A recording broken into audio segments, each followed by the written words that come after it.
Welcome back, my friends. Wesley, we have quite the episode today, my friend. It is week 4 of the WSOP. Well, week 4 is pretty much come and gone. I'd say we're just about at the end of week 4 now recording this. We had quite the event, we'll say, for lack of a better term, with the Millionaire Maker final table last night. So I want to get into that. We'll get into, the usual on how things are going for us over the past week here at the World Series, even though I'm not there right now. Yeah, and just get into everything week 4. But let's just go ahead and start off with how you're doing, my friend. You look like absolute dog water this morning. You just have nothing to say.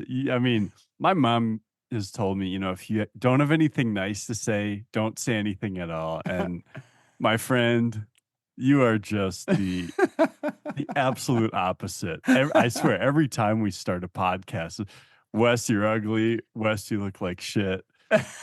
Wes, I want to slap you across the face. I think, It's all out of love. I know. no, it's not only out of love, but there's actually another reason why I do it is because I want to get you fired up for the Yeah. episode. You know what I mean? Yeah. And also, I think people love when I make fun of you as well. Like, I think Probably. They that probably do. at your Honestly, though, expense. I will actually say in this case, I don't think you're even joking. Like my hair is an absolute, it looks like a tsunami. Like I don't know how to best describe it. There's like a big wave, and it's not like a style. It's I mean, it's to the point, honestly, where like if I were to pass you by on the street, I might offer you some food or water. yeah. Yeah. No, If you're getting what absolutely. I'm saying here. I'm getting what you're saying. Forgive me, um man. Oh, yeah, so Jesus. I have recently gotten out of bed. I've not showered or anything, so this is Probably for the er, past week, right? 2, 4. They don't really provide showers out here in Oh, Vegas. nice, nice. All right, all right. I'm done. I'm done hassling you. I'm sorry. No, Um, it's good. It's yeah, good. yeah. So let's before we get into the millionaire maker final table talk, let's just discuss how you've been doing. How's the last week gotten out here in Vegas for you? Yeah, it is. It hasn't been that great, honestly. I mean, I think it's been only 5 days since we last recorded, Yep. but so Yep. that day I fired the Millie Maker one more time. Didn't really get anything going. Got aces cracked. Just one of those days. Then I quickly went to the $400 daily deep stack, which I busted within two hands. Mm-hmm. Don't you love those days where it feels like, it's so hard to look at the bigger picture on those days. You know, I will say I agree in general, but that day I actually didn't feel that down about anything. It was I'm just glad to sort hear of that. like, yeah. And I had the online bracelet. I like had dinner in between. I played the online ring and bracelet event. The ring event I cashed, bracelet I did not. And I topped off the night with some live cash, and it was a great table. And Okay. I Okay. somehow just got cooler Oh, like here we three go. times. Oh, I remember that's the night you texted me and told me you just essentially got dusted. I Yep. will say though, you do have a steel jaw though. Like you can take him to the chin and just kind of and bounce back, no problem. So that's a Yeah. skill set Yeah, you have. I feel like I can. The one thing is sometimes in the moment you need to just like step back, but I always come back strong. I'm not like it's what I do. I Yeah. play most days. You have a high EQ. There's IQ and then there's EQ. Your actual intelligence, which isn't very high, but you have that EQ. There You we have that go. emotional, and actually, I hate to say this, but you have a very high EQ and IQ, Thank you, unfortunately. Max. Yeah, Oh there you my go. God, look at that. We're gonna clip that one. Oh, clip it. Bring it to the internet. But yeah, so you had anything happen since then at all? So Sunday I played online, basically sat it into three big tournaments right off the bat, and I was so pumped. And The I bought Sadie into King. This yeah, and then I only cashed one. I made a pretty deep run in the online mystery bounty bracelet mhm. event. There were over 3,200 entries. I finished in the top 100. Okay, any I bounties? I got one min bounty, which is like 270 bucks. My total cash was for 1680 or something 400 off or 500, 500. Okay. which is fine. Like, and then I busted other stuff. I Sunday was roughly a break even day overall. I feel like a Sunday break even day is a good day because like Sundays are It's when I lose on Sundays, they're the biggest days I lose on because that's when all the tournaments are, right? So if I have my biggest losing days when I lose are typically on Sundays because that's when I fire the most. Yep. Yeah, that'll happen sometimes. So it was fine. It was obviously when you're deep in a bracelet event, it can be deflating when you bust because there's something special about those apart from the fact that there's just a lot of money to win. Um, Yeah. there's the Yeah. bracelet. Yeah. Okay. And anyways, we'll just finish off with where things are at. I busted in the 500 freeze out. Actually had a really nice free dinner that night. I Yesterday we entered day 1A of the Gladiator, Oh my and God. And you hold on, let me pause you there. For those who are newer to the podcast and aren't aware, I mean, Wes is the gladiator of poker. He got third, right? third place. For 212K or something off a Yeah, so $360 buy-in or some shit. just 300. So yeah, the 300. Gladiators of Poker event at the World Series is a $300 buy-in. They started it 2 years ago. So this is only the third time they've run it. So the first time they ran that tournament, I got third place out of over 23,000 entries for 210,000 I and think that change. was the second biggest tournament in the world at that point, right? In It terms might of still be entries. because last year it was smaller. Okay.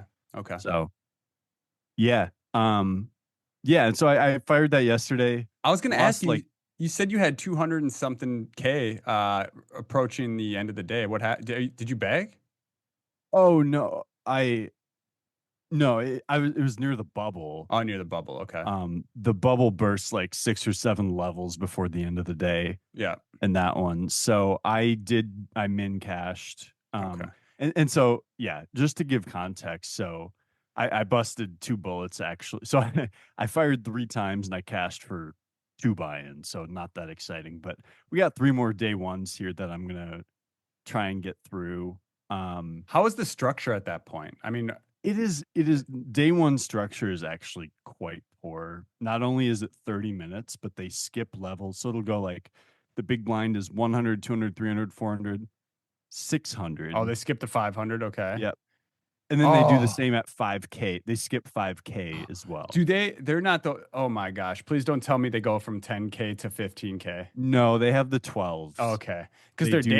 their dailies, like the 250 dailies, goes from 10K to 15K, and all of a sudden, like you're really short all of a sudden then. Yeah. So it's not that bad. And also on day 2 and 3, it's 40-minute levels.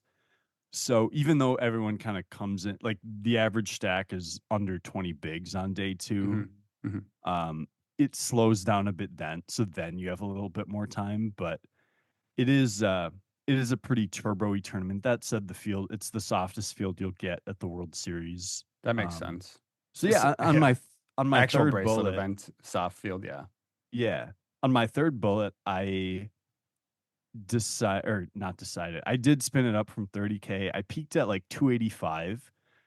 At the time of the bubble, the stone bubble, I had 239K at the 10K big blind. So I had 23.9 bigs and I was chip leading my table, Okay.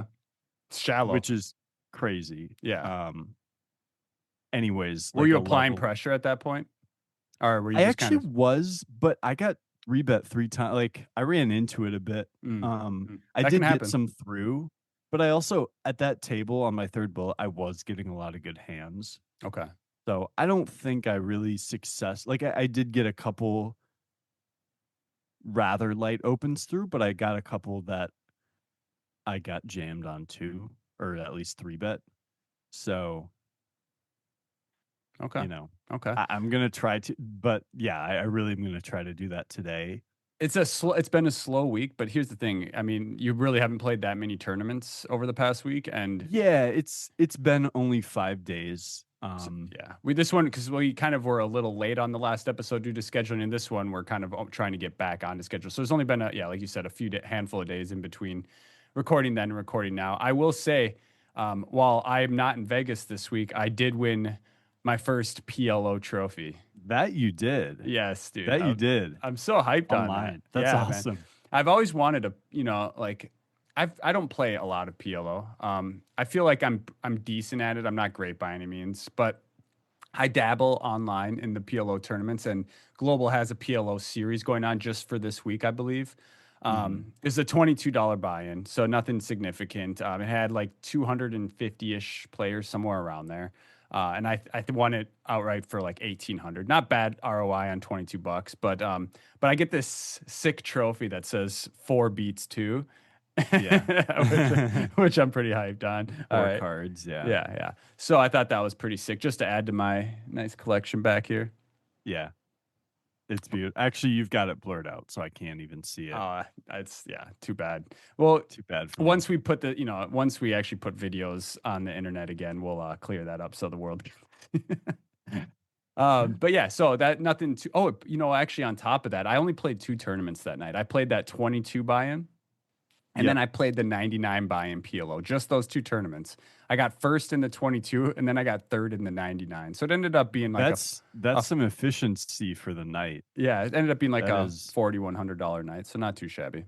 yeah, not at all. I'm gonna quick, just as I have been, say where I'm at in terms of results so Yep. far. Yep. Um oh, and there was like another on Tuesday. I pretty much took it off, but there was another online bracelet event that I busted. Okay. I had a bad session of online cash too. I don't know. Online cash I've done like an hour or two here and there. Yep.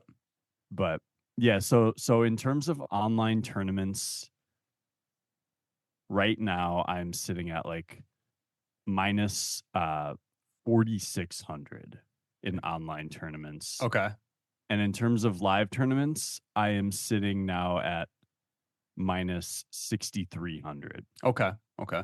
So a little over 10K, and then cash overall plus 7,200. So you're down about 3K on the summer, somewhere around there.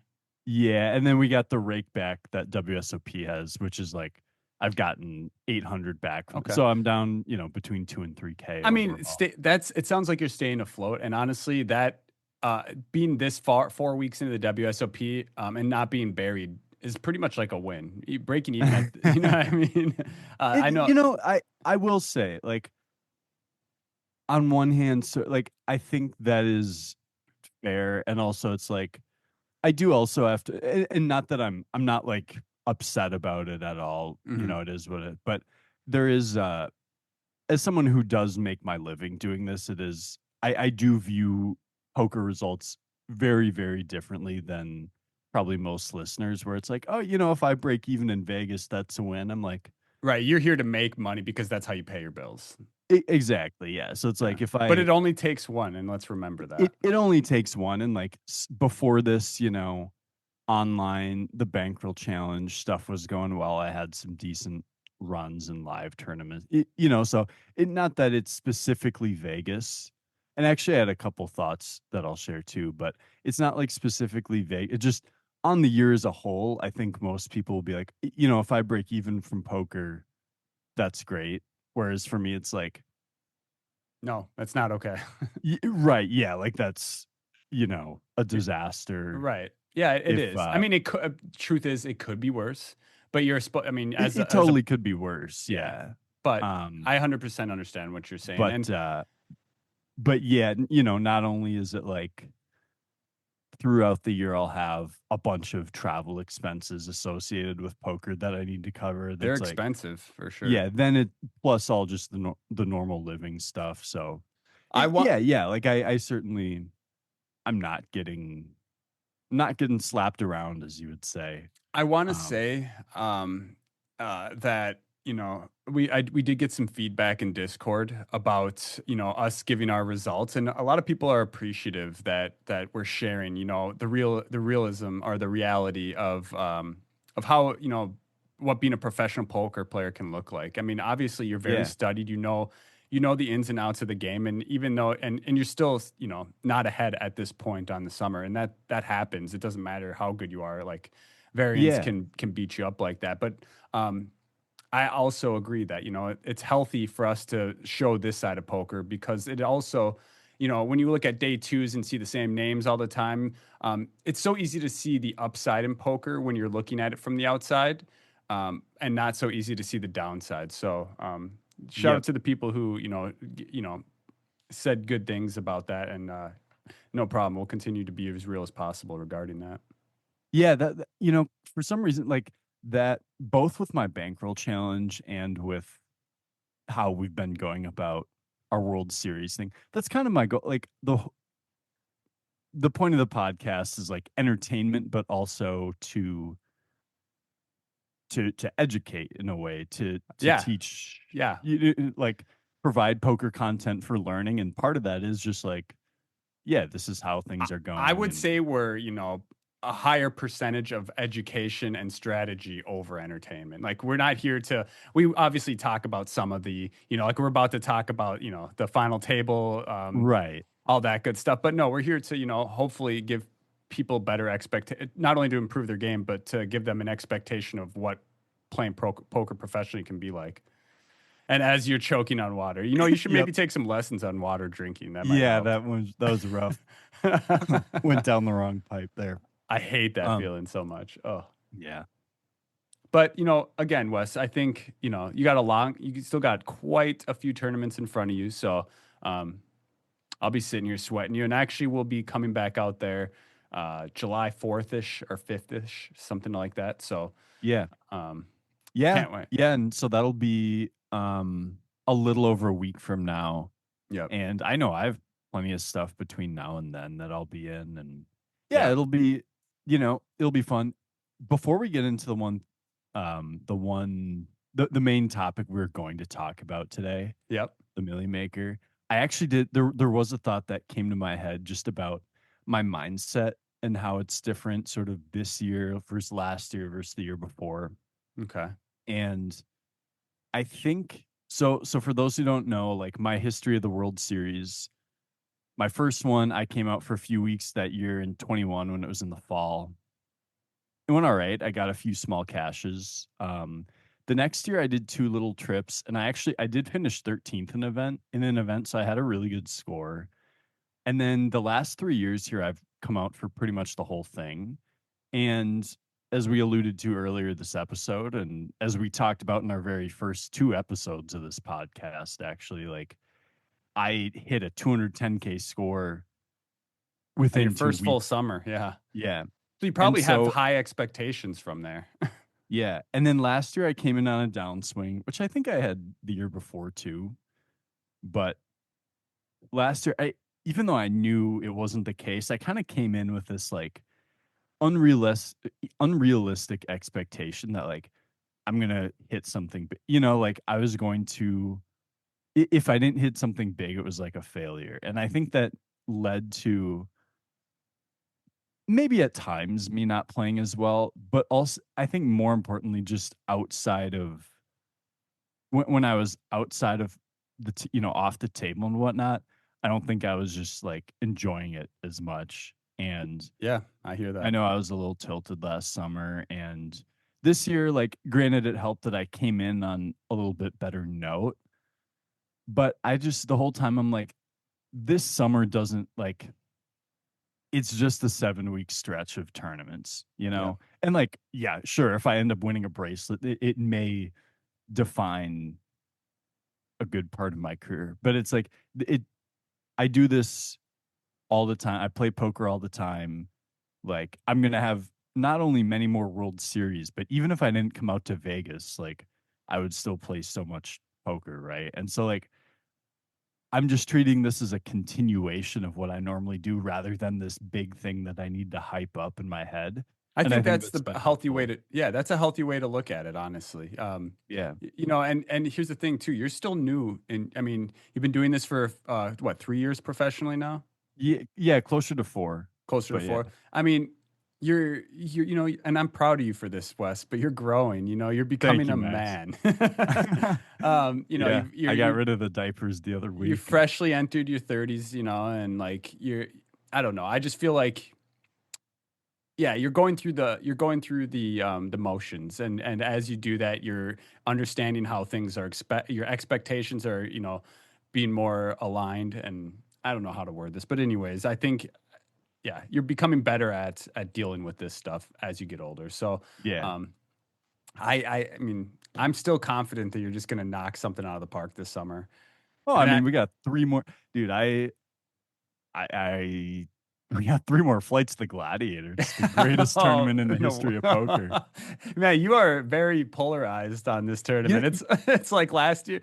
It's like 2 years ago when you two, won, when you got third. You're like, it's the greatest tournament ever. And then like last year, you like busted a ton of bullets. You're like, it's the worst tournament ever. yeah, it was like, it is the worst structure they have to offer out here. The way I look at it yesterday and tomorrow, like, is kind of the same as I looked at it 2 years ago, where it's sort of a reset of the summer. Like when I won big in it, I Hmm. I came into it also on a downswing. Both of the last 2 years, I came in on a downswing, and I Hmm. viewed it the first time as like it's sort of a reset. Like this is the lowest buy-in I'm going to play. I I don't need to put pressure on myself, and honestly, a lot of the players are just very exploitable. I want to tell the listeners what you texted me yesterday, because I was like, dude, Josh Reichard is chip leading the Millie Maker final table, and then you're like, I know he's sick, and we're both essentially agreed that he's one of the greatest players to ever do it. And then like you texted me a little bit later, and you're like, Mhm. I don't remember your exact wordage or verbiage, but you're Yeah, like, yeah. Like I'm I'm going in gonna like Josh Reichard on this one, essentially yeah, I'm meaning you're gonna going to be play hella kind of like him. aggressive. And you know, I truly I don't know how he plays. I don't know his strategy. But I guess the point being is like I want to lean into the aggression. I want That's to what like you meant, obviously, yeah, by I saying want to that. like take these spots where maybe sometimes I might be passive. For example, on my second bullet, I defended big blind, queen five of diamonds against button, which that's very normal. Hmm. Then we get the 8-3-3 rainbow flop, one diamond. Oh He yeah, bets small, and I check straight. raise really small, and he Str- folds. yeah, like that's perfect though. I mean, I feel like that's a great spot to do it. Queen high, not much showdown value, great backdoors. Hmm. Yeah. I mean, And then only potential. one backdoor, like no backdoor straight draw, Oh, you're right. There is no backdoor straight but draw. Well, you got backdoor full house. diamonds. Yeah, we do a backdoor full house as That's literally any hand would have that's on that that's board. literally better than a backdoor straight, Wes. Uh, I love that. But yeah, no, and obviously you're not trying to be Josh Riker, but you're just trying to say that you wanted to be more aggressive and try some new stuff out, and I love that. yeah, Um, yeah, and you know, there was a time when I had a little bit more of that game, and like this was back when I was not that good of a player overall, but I had that side to my game where I was just like sometimes I would lean really hard into the aggression, and I'm like, this is the tournament where I need to like need to try and do that more. Partially because I think strategically it'll just work better, mhm. but also because I think I should practice it. Where like, yeah, it's just good to make sure I'm staying aggressive in spots, right? Yeah, 100%. And I think like that Queen Five of Diamonds hand, I think that's a great spot because first off, it probably doesn't. You're not risking too much, but it's a nice pickup, and yeah, it's just a good spot Yeah, for it, in my opinion. So I like that. And should we go ahead and get into some of the good juicy stuff? yeah. Okay, so I will. I'll start it off by saying this. So while I was, it was like right after I busted the Gladiator. My buddy had texted me, Was "Are it you Ben? watching this?" What? Was it Ben McCoy? No, no, Okay. not someone you've met. Okay. I don't think. But my buddy texted me like, "Are you watching this heads up match? This guy's just running him over." And this friend is of mine is a very good mixed game player, and Hmm. I think of him as a good Hold'em player. Like he doesn't play that much Hold'em though, Hmm. and he also had the sound off. Like it was maybe more in the background. Okay. Anyway, so like I had just found out that Josh had gotten third place to it. Yeah. Congrats But to Josh, yeah, by the let's way. let's just take a second and say shout out to our boy Josh Reichard. He's been, he's a guest of the podcast. If you haven't listened to our episode with Josh Reichard, dig through the episodes maybe a year and a half or so ago, something like that. We did an interview with Josh, an absolute standout, this stand-up guy, just incredible dude, and also one of the best players to ever play the game. He just got third in the Millie Maker for over 700,000, which also Yeah. brings him to about 1 million on the summer after winning the MSPT. Yeah. I mean, I don't know how much on the year, but No, some really, really big scores from him recently, and that one caps it off, even though he did not take down the bracelet, unfortunately. no, it's okay. Um, Yeah, so shout out to him on that run. Now, just to give some clarification to those who aren't up to date on what happened, there's people are essentially saying that when it got to heads up, that there was some chip dumping happening or otherwise collusion, meaning that they were working together. So I definitely want to get into my thoughts and your thoughts on. I'm curious if we align on this, on what we think happened, if it's good or bad, and what the result's going to be, all that good stuff. So, um, should we just can let me just give some thoughts on the on prior to heads up, if that's okay with you. yeah, yeah, go for it. So I think came into watching it seven-handed. I think is when they started streaming. There was seven left, I believe. Josh was the chip leader, pretty overwhelming chip leader. I think he had like over 2-1 over the second stack, so he had over twice as much. And essentially, it started off with him just ICM pressuring everybody. He's moving all in over opens, moving all in late position versus blinds. He ended up losing a couple, doubling up a couple of the shorter stacks, but he continued to apply pressure nonetheless. He ended up three bet jamming over an open with king nine of spades and from the small blind. Big Yeah, blind woke up with pocket kings, and Josh just flopped a flopped a yeah. flush. The guy's name was LeBranch. I think he got, what was it, sixth or fifth or Sixth, yep. yeah, six. And I feel bad for that guy because there was probably two shorter stacks from him that were like 10 to 13 big, something like that. Mhm. And he just, I mean, you can't really get it in better than that. So, I mean, that's hundreds of thousands in equity, I would assume. I don't know the exact number, but anyways, I mean, I love that Josh won that hand. I was obviously rooting for him to win the whole damn thing. So, anyways, it gets down to three-handed. It's Josh, it's Mike Carroll. Mike Carroll, I think is his name, and then I forget the other dude's name. It's we're gonna call him Yags because I don't know how to put Yaganuma. I don't know how to pronounce Yeah, I his think name. that's right. So I'm gonna call him Yags just for short. But it got down to three-handed between the three of them. Yags was in third place, Josh was in second, and Mike Carroll was in first place. Josh and Carroll were kind of close in chips. They both had over 100 million. Yags had about 80 million. I want to say they were maybe 55 bigs-ish deep, somewhere in there, the two chip Mm, leaders. Um, there's a hand here. Well, so here's the one thing I want to mention is once they got to three-handed, Carroll's aggression stepped up significantly. I noticed he was starting to apply a lot more pressure to Josh after Josh forfeited the chip lead. mhm. And now there's a hand, and this is the hand Josh busted on, where he's got pocket threes versus the Mike Carroll's pocket jacks. They're blind versus blind. So I believe Josh was small blind, Carroll was big blind. Uh, Josh opens to, I want to say like 7-ish million. Again, these aren't going to be exactly correct. I don't remember and I don't have it written down, but I want to say Josh opens to about 7 million off 100 and maybe 15-ish million, somewhere around there. Um, and Carroll makes it, I want to say 21 million from the big blind with pocket Okay. jacks. And Josh four bet Rips it. stuffs pocket threes. Mhm. What are your thoughts on this hand? So, first off, I want to just kind of laugh at the people who are saying that Josh was part of this collusion deal by jamming this hand because that makes absolutely no sense when you're dumping. Why would he dump to Carroll To the with, wrong guy. yeah, to the Also, wrong like, guy? yeah, Let's and just we put haven't. that, yeah. Yeah, I think the hand. It's not too bad. Like I think 40 blinds is a lot, but it actually makes. In an chip EV sense, I think it's probably profitable, maybe. I Yeah, honestly, I don't know. and You it's could, like but if in an this guy's ICM, is it, I if guess, this guy's three betting very frequently here, which he it makes hadn't, sense. Like he had three is been. obviously you're flipping against pretty much all the bluff hands. So Yeah. why not just fold them all out? And even if you're called, a lot of the times it's You're a flipping flip. against Broadways, yeah. Yeah. I think that, I mean, in my opinion, obviously I haven't talked to Josh about this yet, but I just believe that he thought he was going to get a lot of folds out of Carroll, who had very much picked up his aggression three handed. So Hmm. In blind versus blind. I don't hate it. I mean, I have YouTube up on my desktop right now for the highlights of this final table. And here's some of the comments I'm reading. Jamming 50 bigs with 3-3 pre is insane. Riker ran so pure and then threw it all in the bin.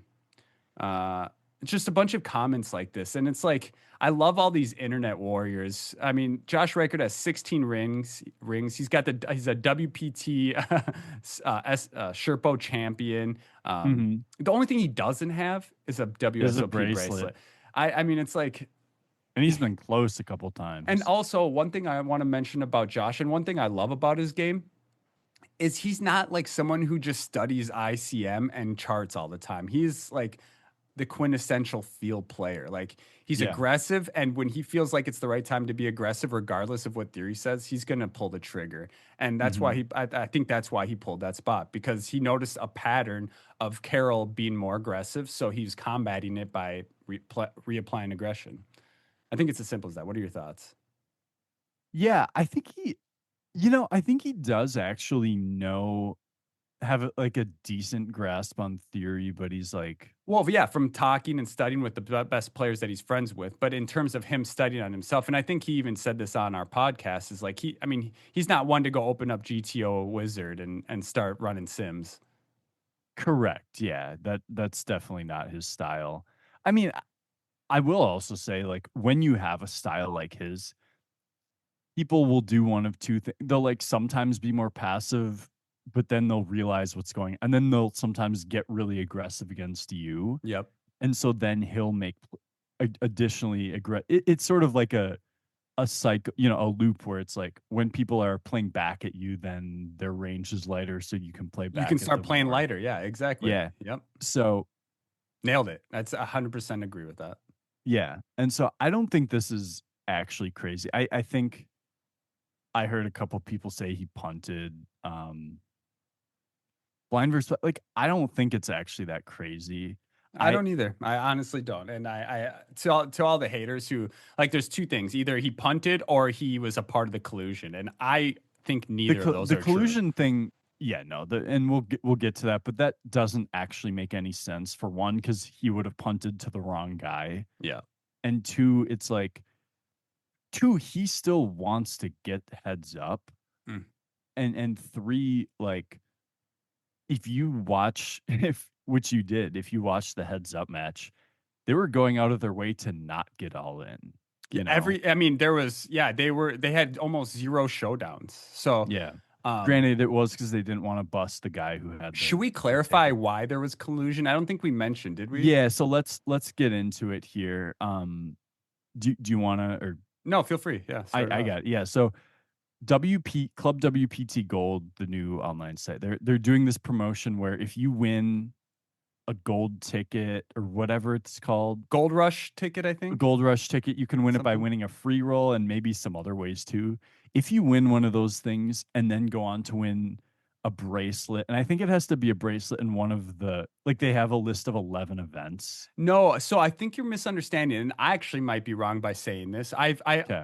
I think what it is they have $11 million to give away before it runs out. So, Oh. do you see what I'm saying? It's not it's any gold bracelet, but it could be up to 11 times. Oh. I did if that's the case, I did misunderstand it. Or I might be misunderstanding it. Hop in the Discord link in the description and let us Yeah, know this who's that right would or who's actually be a wrong. good clarification because that also makes me change my opinion a bit on a couple other things, like Okay. if they'll pay it out. So here's yeah, basically, if you win a bracelet and you've won one of their Gold Rush tickets, they will give you an extra $1 million. Yep. So they already did that once this summer. The guy who won the 1500 shootout, Yep. there's only a prize of 250K. He got $1 million on top of that, which is Literally four times is what he won. It's exactly. And so the guy who ended up winning the Millionaire Maker had one of these tickets, and he he basically um yeah, like it was very clear by how the heads up was played to pretty much any, a yeah, ton of people watching that like so that they so made a deal. That they made a yeah, deal. so the guy who had Yeah. the ticket, he was at like an 11 or 12 to 1 chip disadvantage going into heads up. Which heads up is like almost insurmountable. Like it Yeah, and happens even occasionally, but it's very hard to come back from that kind of chip deficit heads up. and if you do come back from it, it usually requires some all winning some all ins. He was never at risk. His Yep. stack was never at risk. He folded top pair off 7 Can I? big blinds. That's what that was the start of it, right? So let's talk about that hand for a second. I don't remember. I think it was And a that limp. was one of the few I did not see. So you'll have to. I don't remember it exact. I watched. I did see. I saw every hand of this final table, but I think it went. I think it was a limped pot where it was. I think it was. What was it? He had five. He had 7-5 offsuit versus. Actually, I have some notes I took. Let me see if I have it on here. 7-9. I don't think I actually wrote it off. But anyways, he flopped top pair on 7 bigs versus trips, and he folded to a single bet on 7 bigs. He flopped Yeah. top pair heads up, and And granted, it was like when we say top pair, it's it the was only pair. yeah. So it was But the board was 7-6-6 2 diamonds. But here's the thing: on a board like that, our opponent can just have a slew of draws. yeah. You know what I mean? But I think the reason why he knew to fold, though, and this is speculation at this point, I believe I have not went to confirm it, but the word on the street is how they kind of were giving each other information was if it was like an even, if the bet ended in an even number, like so if you bet 4 big blinds, it was value. If he So if he bet an odd number, it was a bluff, and told the short stack that he could jam over that essentially.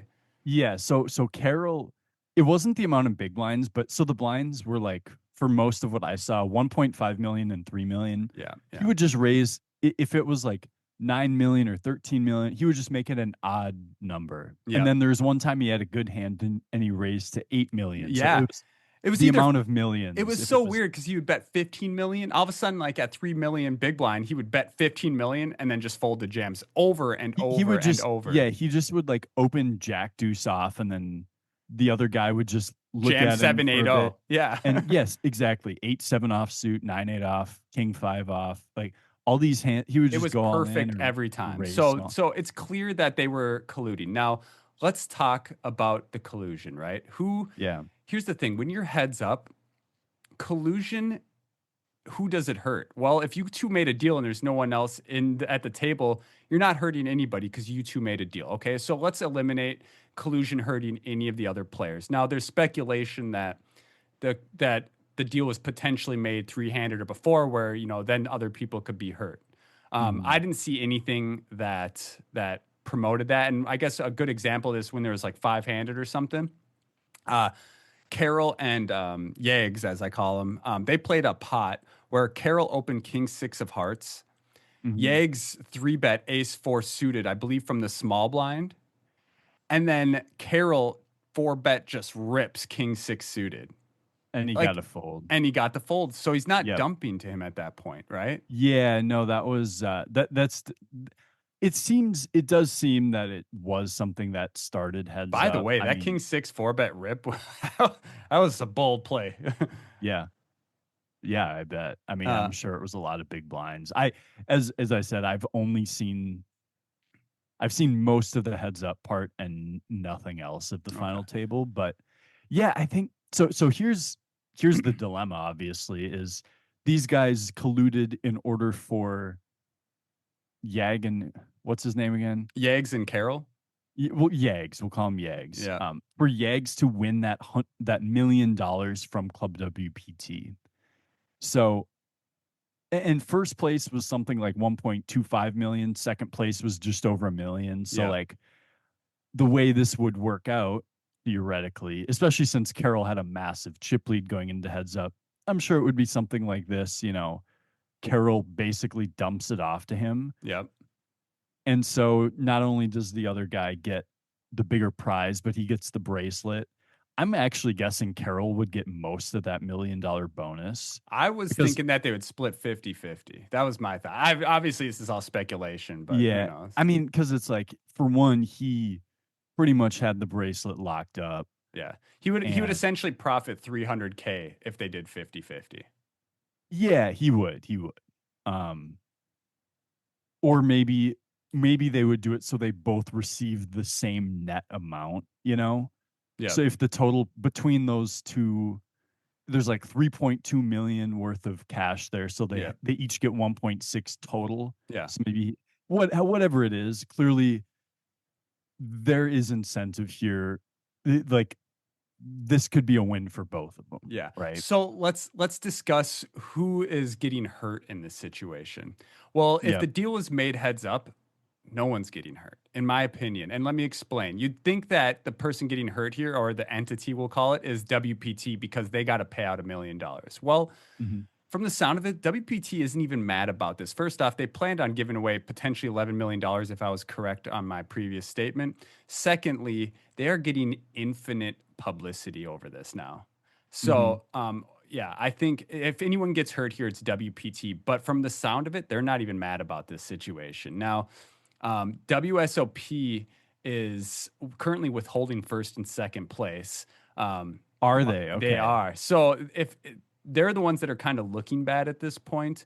Do you Mhm. agree with me that no one really gets hurt but WPT here? If it was the deal was made heads up, So I would say the answer is yes. You agree with me because that's the fact. I probably don't. I mean, I am thinking about it because I did not know they were going to give away the 11 million guaranteed anyways. I was thinking first off that like WPT um like they had a maximum that they would give away, but they were only going to give away like if someone won a brace, right? So it's like Mhm. it, yes and no. I don't know. I The, think. Go ahead. what I would say so also even if they were guaranteeing to give away 11 million, these guys still like someone else would have won that extra million. Yeah. Um, I get it. Like if you and I had a chance to get ourselves an extra $1 million, like that would be very tempting. I also would say like, yeah, I think the WSOP brand gets hit pretty hard. Like one of their biggest tournaments of the summer, what's supposed to be a very dramatic moment, like they get to heads up and then suddenly It's just so these weird. two guys Yeah. are just like Yeah. let me put it this way. If there were, and this is maybe a little different, but in the, let's say the World Series in baseball, like there have been historically there's the a team that like was bribed to lose back when Yeah. professional athletes didn't Okay. actually get paid that much. Okay. And like they got essentially all of the players got banned for life. Um, and I don't there's like gambling related to it and whatnot, so that could have been affected. Yeah. Yeah. I don't know. It's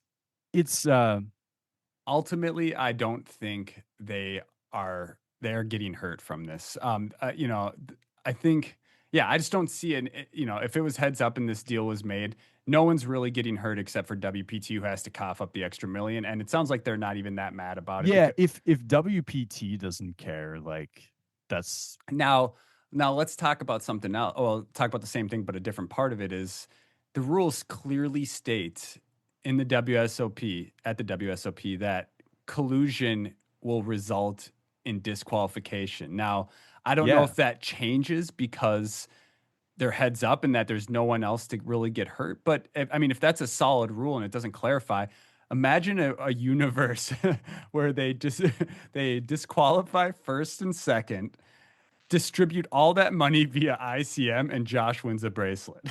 That would be awesome. I mean, look, Oh that would be the man. wildest bracelet ever received. Oh, it goes to I Josh. and what's also funny is like imagine those two just don't get their money. Maybe I don't know. Imagine Josh also gets the million from WPT then. Well, yeah, I mean, yeah, I don't know if that. Well, he doesn't have the ticket, so I doubt, or maybe he does. I have no idea. But I will Oh, say, that's right. He would still need the ticket. I want to also say that if anyone ends up really taking a bad beat in this, it's going to be Carol. And the reason that is because I could see, again, a universe where WPT decides not to pay out the million because of the collusion. And now all of a sudden, Carroll gave chip dumped first place and ends up losing a couple 100,000 because they don't get to actually split that money. Yeah, not only does he lose that, but he doesn't have a bracelet.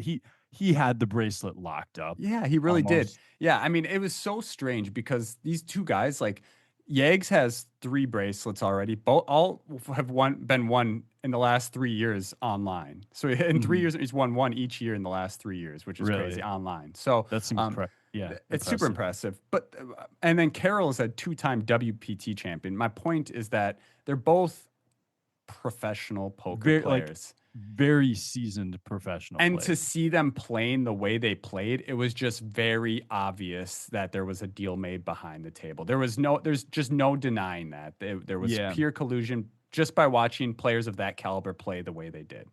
Yeah.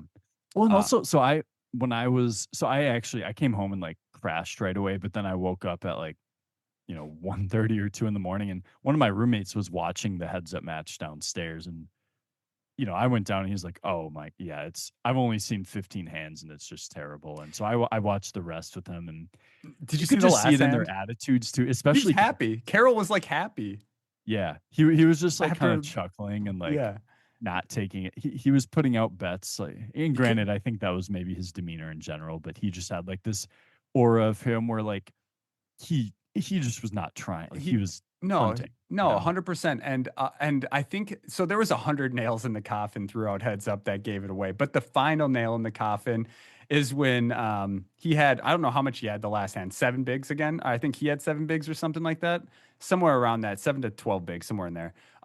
And then Yags Yeah, it was like jams. 12 actually. Yeah, Yags jams, and he took almost 15 seconds with ace 10 suited. Like, Yeah, he and didn't then want to call. He's yeah, like, he shoot. realized, yeah, he realized though that it would be just too obvious if he folded ace 10 suited. I mean, ace So 10 suited for 12 bigs heads up is the snappiest of snap calls. It's the it's nuts. such a snap call. But here's the thing too. I agree that that's why he did. And there were times when Yags actually folded versus raises with like eight deuce off and stuff to make it look not that obvious, right? Yeah. But It was so but obvious all around though. It's funny. right, but that's what I'm saying is like, yeah, these guys actually did play a couple hands in a way where it wasn't quote unquote blatantly obvious, but you and I can tell, everyone can tell it is so blatantly like regardless of that, it's so obvious, and it makes me wonder like, did they just not did they not realize at all how clear as day this would be to everyone? Yeah, no, and one thing I noticed there's a pattern change with Carroll. So he was just snap making it no matter his hand, every single hand. He just went to straight power poker where at the 3K he would just make it 9 million, 9 million, get jammed over, 9 million, get jammed over, 9 Yep. million, get jammed over. And then he's like, this is taking too long. So out of nowhere at the same blind It goes levels, 13 million, 15 15 million. million, 13 million, 50. So he just made this extreme adjustment and then kept, and then just essentially it was a quicker way for him to get out of there. You know what I Yeah. mean? Like, so yeah, it was just 100% obvious that there was a deal made. I did not know when watching it that Yags had a gold ticket. So I knew that something weird was happening. I had no idea why they were dumping. I mean, it was clear that he was dumping. I could not figure out why. Like they just made. I thought they just made like just a deal behind. But why would they do that when he has a 12-1 lead, right? So Yeah. Well, and it's like even if they made a deal behind the scenes with it's like they could do whatever they want with the money after they would still play for the reason you do the deal is so you can fight for the brace or fight for the trophy still yeah, yeah, sometimes. something didn't make sense. And then I found out he had the Gold Rush ticket, and I'm like, it all just came together. I'm like, oh, there's an extra $1 million that neither of them are gonna get any part of if Yags doesn't win this tournament. Yeah. So yeah, I mean it's as simple as that. I don't know how to feel about it. It sucks because it's bad for poker ultimately. It for sure is like just watching it last night, it was kind of painful. And like I think the announcers caught on and they were sort of trolling like Yeah, they were trying to hide it for yeah. sure because they're probably hired by the WSOP, so they don't want to get Right. They don't want to they want you to know they know but also not yeah. say it. Like they don't want the casual fan to just like suddenly have them say, "Oh, and this is collusion, this is cheating." But the the people is the sort of thing where if you were already thinking it, you would hear it in what they were saying. Yeah. But like what they were saying was still blanketed enough where it was like, "Oh, and he just knows every time." And they were predicting, "Oh, Carroll's gonna raise and then get jammed on here." Oh, how do we know? How does Yags always know? And just saying stuff like, "This guy might be the best in the world." Yeah, And he's had 10 matches and he's lost 6 out of the 4. Like how did he lose those 6 matches?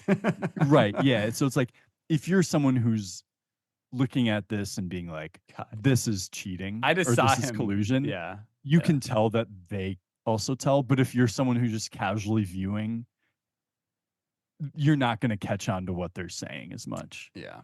Well, So I mean, I don't know, at this point we're kind of beating the dead horse or whatever the saying yeah. might go, but like it's clear there was, collusion. It's also clear to me that no one was really hurt during this collusion. I think that, you know, obviously collusion in poker is terrible and can stain someone's career. I really hope that this doesn't stain either of these poker players' career because I don't think that they did anything um bad towards another player or you know what I mean? Like it's obviously bad for poker, especially doing this on such a big stage. There's has to be tens of thousands of people watching this. So like, Totally. yeah, I don't know.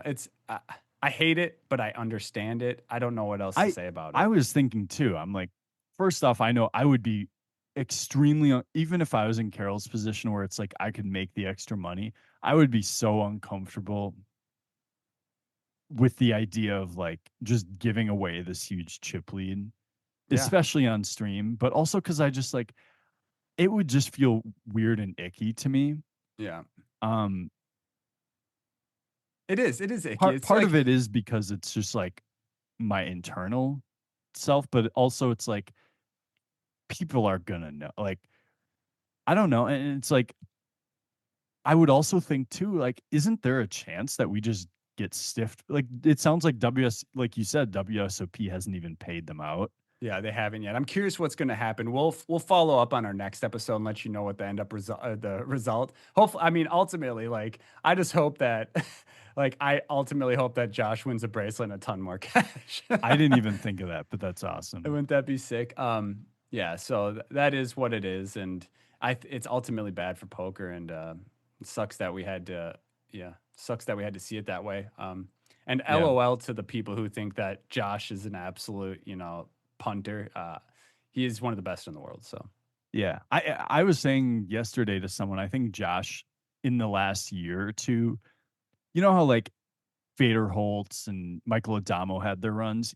He's doing like a mid stakes version of that sort of it's run. incredible. I mean, in the last 20 or last 12, but we'll say 15 months, he's won a WPT.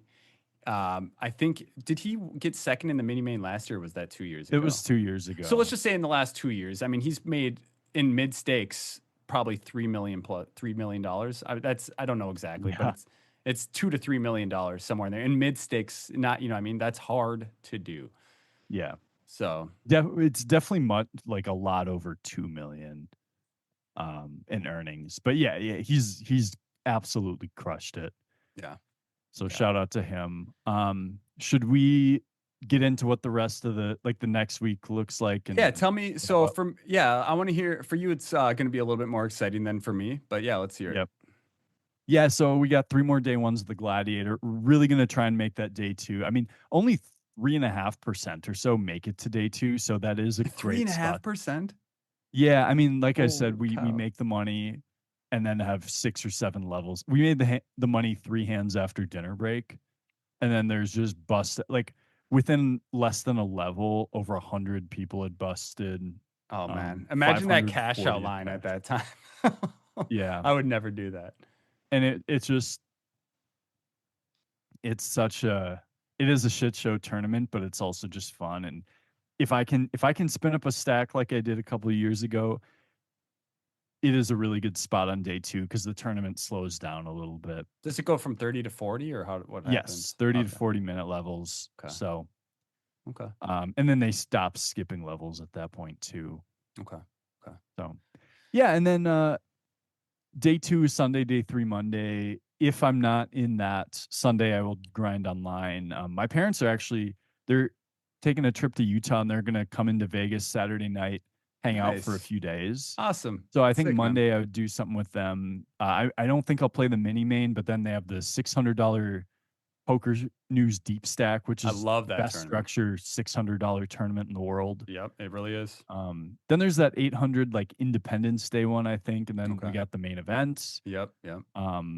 After that, depending on how far I go in the main, we'll see how I feel. There's some good stuff at the end of the series, but that's kind of all up in the air. Okay. Yeah. Yeah. So Well, I that's hope kind of how that it next looks. week when we record week 5 of the WSOP, maybe we'll have some more exciting news. Who I knows? hope so. I That's the hope so. beautiful thing about this, right? Is it's just never over. Yeah. No, Even when the it's WSOP is over, and it's that's not what I over. It's mean. just It's like, tournaments, yeah.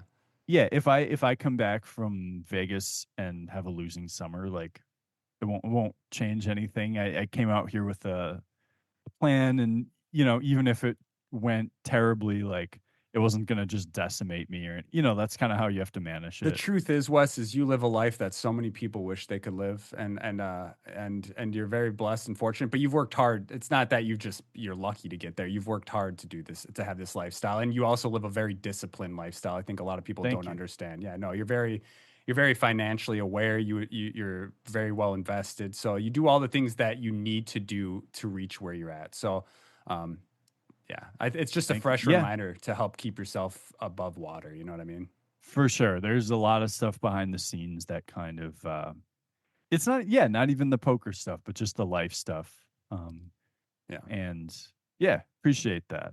For sure. So Easy, it just healthy to remind yourself occasionally because it's sometimes easy to forget. But, anyways, yeah, I hope that the next week goes well for you. Looking forward to our next conversation and hearing what ultimately happens with all that extra money and so whether WPT pays out, whether WSOP continues to hold the money or what happens with that money. I mean, there's a lot in the air regarding this and a lot of money. So I'm curious, but yeah, looking forward to discussing what happens with that. And then I guess a great place to end it is if you guys have not, joined our Discord yet, make sure to check the link in the description.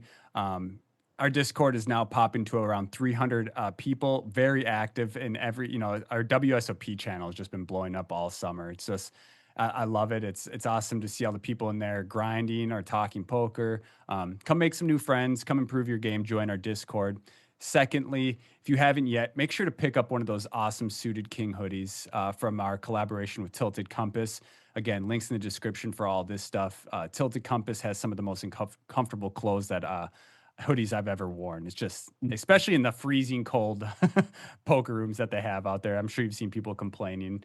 Make sure yeah, to check that out. it actually, yeah, some days it's not as, I think the horseshoe is not as I cold was as kind of theirs. warm. Yeah, I was going to say the Yeah. horseshoe was kind of warm when I was in there, to be honest. But apparently, some people are freezing in there. And then we have obviously what am I missing? Our Patreon. If you guys want to improve your game, like the way that we talk poker, like the way we teach, make sure to join our Patreon.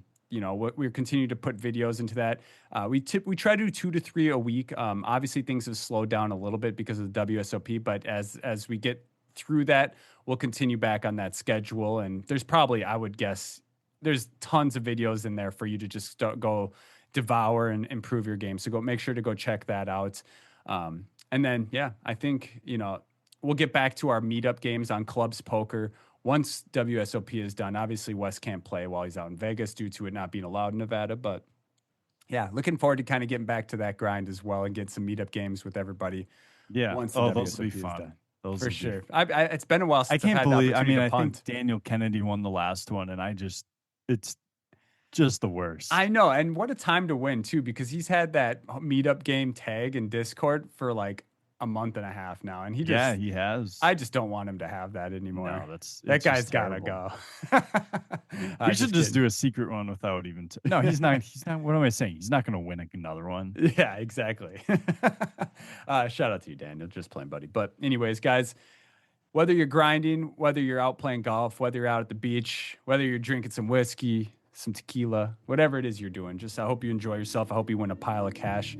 And we'll see you guys next week with the next episode of Suit Kings Poker.